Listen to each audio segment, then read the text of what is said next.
Oke guys, kali ini kita akan Momenter Berita akan bahas tentang upaya pemulihan Bali setelah dilanda banjir. Nah, untuk mengetahui konteks ya, mari kita bersama simak beritanya. Kita mulai videonya.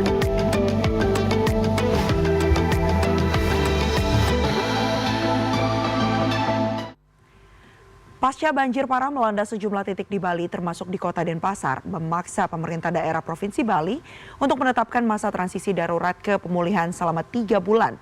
Meski trauma banjir masih membayangi, warga bergotong royong mencari barang berharga untuk bisa digunakan kembali. Selain pemulihan, sejumlah regulasi pun dibuat yang berkaitan dengan lingkungan. Namun apakah ini bisa menjamin ke depannya Denpasar bisa benar-benar bebas banjir? Dan kami hadirkan sisi kota untuk Anda.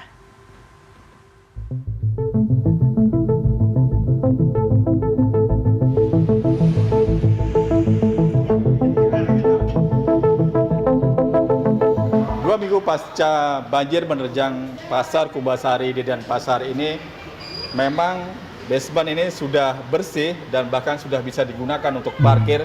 Namun los-los yang ada di sini, termasuk juga para pedagang belum beraktivitas, mereka masih mencari barang-barang yang bisa dipergunakan, termasuk juga mencari barang-barang yang masih dapat dipergunakan dan mereka menata di mana mereka bisa berdagang nanti. Salah satunya dengan Ibu siapa namanya? Ibu Dewi. Hampir jadi pasarnya diperbaiki dulu karena pasar itu kan pusat ekonomi, di mana kalau misalnya mau jual barang sama orang mau ngebeli sesuatu itu kan ke pasar. Makanya ketika ini tuh dipulihkan pasarnya, akhirnya nanti masyarakat bisa memutar ekonomi lagi dan bisa memulihkan kotanya lebih cepat ya daripada sebelumnya. Yaitu Wiani terpaksa berhenti berjualan makanan di basement Pasar Kumbasari Denpasar. Pasca banjir yang merendam setinggi plafon basement, Komang Dewi bersama pedagang lain datang untuk mencari barang perlengkapan jualan yang sempat terendam lumpur. Masih beruntung, gelas, piring, panci, serta perlengkapan berdagang makanan nasi campur masih bisa ditemukan. Meski tembok belakang tempat berjualannya roboh, meja lapak masih bisa digunakan.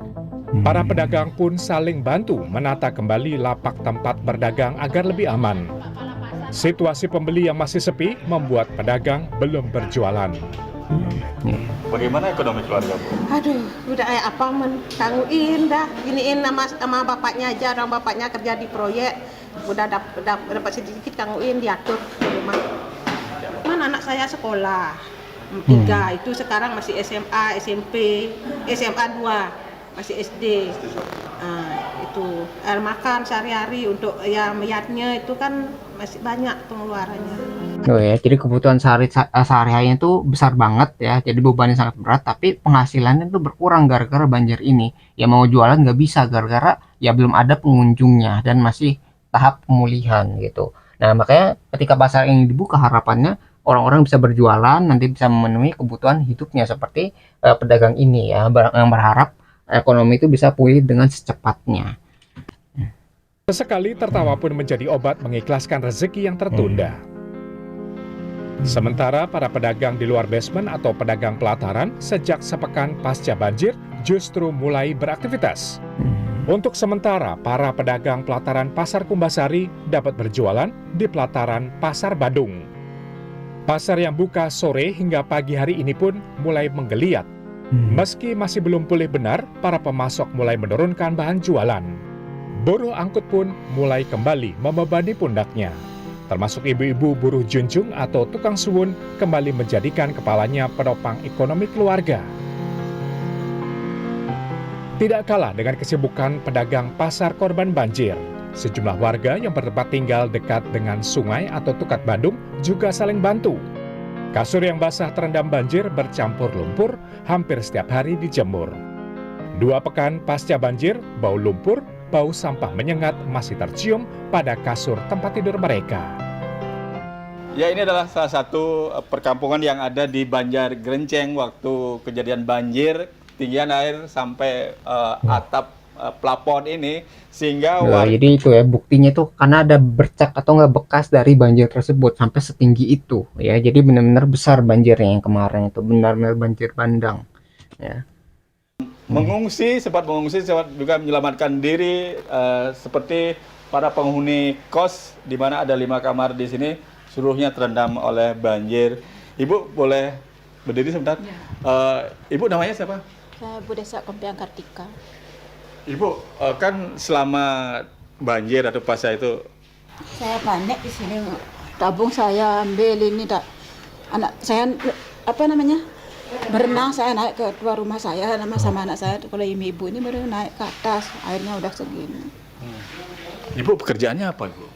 Itu dah bantu kakaknya jualan kopi, terus siangnya sini saya bikin cepet selepan tuh.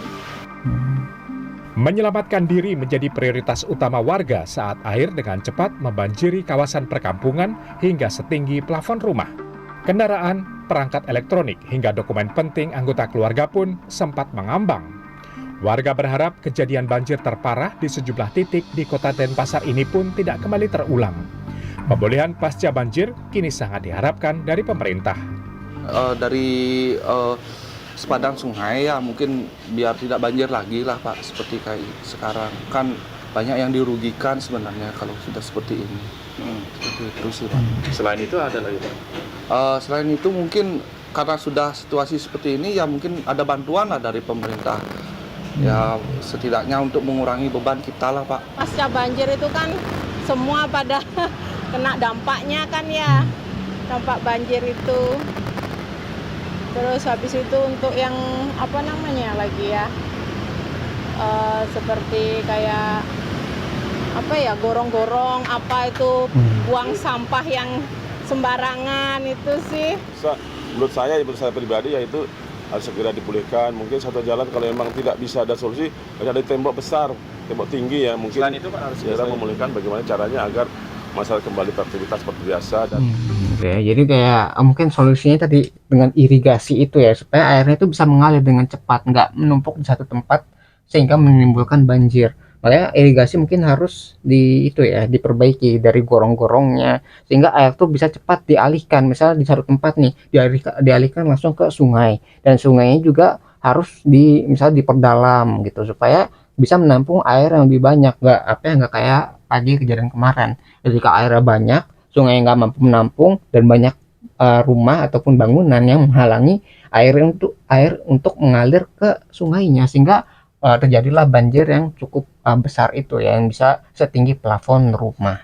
Ya, jadi mungkin perbaikan dari irigasi ataupun saluran gorong-gorong sama sungainya diperdalam lagi ya, diperbaiki lagi supaya tidak terjadi banjir seperti kemarin. Itu dampak bencana, pemerintah pusat, pemerintah provinsi, hingga pemerintah kota Denpasar berbagi peran. Dana pemerintah provinsi difokuskan untuk membantu para pedagang pasar Kumbasari. Sementara pemerintah kota Denpasar menyiapkan bantuan dampak bencana senilai 18 miliar rupiah. Dalam masa transisi darurat ke pemulihan yang berlangsung hingga 17 Desember mendatang, pemerintah kota Denpasar fokus pada 4 sektor utama. Sektor pendidikan, infrastruktur, kesehatan, hingga penguatan dan pemulihan ekonomi. Dari dampak kematian kita sudah membantu biaya kematian, baik itu dari pusat, provinsi, dan kota itu mendapat masing-masing 15 juta 45 juta. Untuk dari rumah yang rusak, itu akan dibantu oleh BNPB, itu maksimal 60 juta. Untuk pasar itu yang terdampak di Kumbasari dibantu oleh provinsi senilai 4,6 miliar. Jadi pemerintah juga udah ngebantu juga tuh dari sisi ekonominya, dari sisi kompensasinya ya. Jadi yang misalnya ada korban jiwa itu semuanya udah dibantu sama pemerintah. Jadi pemerintah tuh udah mengupayakan yang terbaik untuk memulihkan keadaan masyarakat dari sisi ekonomi ataupun secara kompensasinya gitu. Selain Guru Besar Lingkungan dan Tata Kota Universitas Warmadewa Denpasar, pemulihan ekonomi warga dan infrastruktur yang terdampak bencana masih saling terkait. Kedepan yang lebih penting adalah perlunya perubahan kebijakan terkait lingkungan, termasuk ketegasan pemerintah terhadap peraturan yang telah dibuat. Online single submission atau sistem perizinan berusaha yang terintegrasi secara elektronik di tingkat pusat dituding menjadi kambing hitam mudahnya investor membangun tanpa memperhatikan aspek lingkungan. Yang jelas harus ini, jadi maaf kerusakan yang terjadi ini kan karena ulah kita manusia terlalu rakus kita memanfaatkan alam karena juga kita tidak tegas terhadap aturan yang ada. peraturan yang ada yang ditransformasikan kendaraan tata ruang. Selain itu, alat peringatan dini bencana banjir sudah selayaknya terpasang di sejumlah titik sungai dan jembatan di Bali. Dengan harapan masyarakat dapat segera berpindah ke tempat yang aman sebelum banjir besar menerjang dan mengenang. IGD Nyoman Wiryadinata, Kartika Widowati, Denpasar, Bali. Oke, emang tadi ada banyak faktor ya yang menyebabkan Bali ini bisa banjir sebesar ini. Entah dari tadi ya, masalah dari iklim, ya dari cuacanya itu emang lagi ekstrim. Lalu tadi juga ada masalah dari manusianya tentang bagaimana cara pembangunan yang baik, tata kotanya mungkin harus diperbaiki.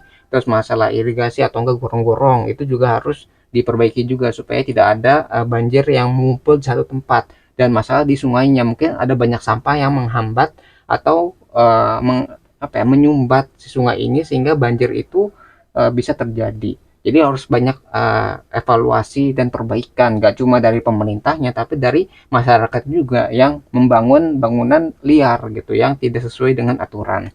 Maka dari itu ya semoga setelah kejadian banjir ini itu ada perbaikan dari berbagai sisi sehingga tidak terjadi di kemudian hari ya. Mudah-mudahan karena ini ya itu sangat parah sekali tuh, sampai ada orang yang hanyut, yang sampai ada korban jiwa dan kerugiannya itu bisa mencapai miliaran ya dari banjir atau enggak bencana seperti ini.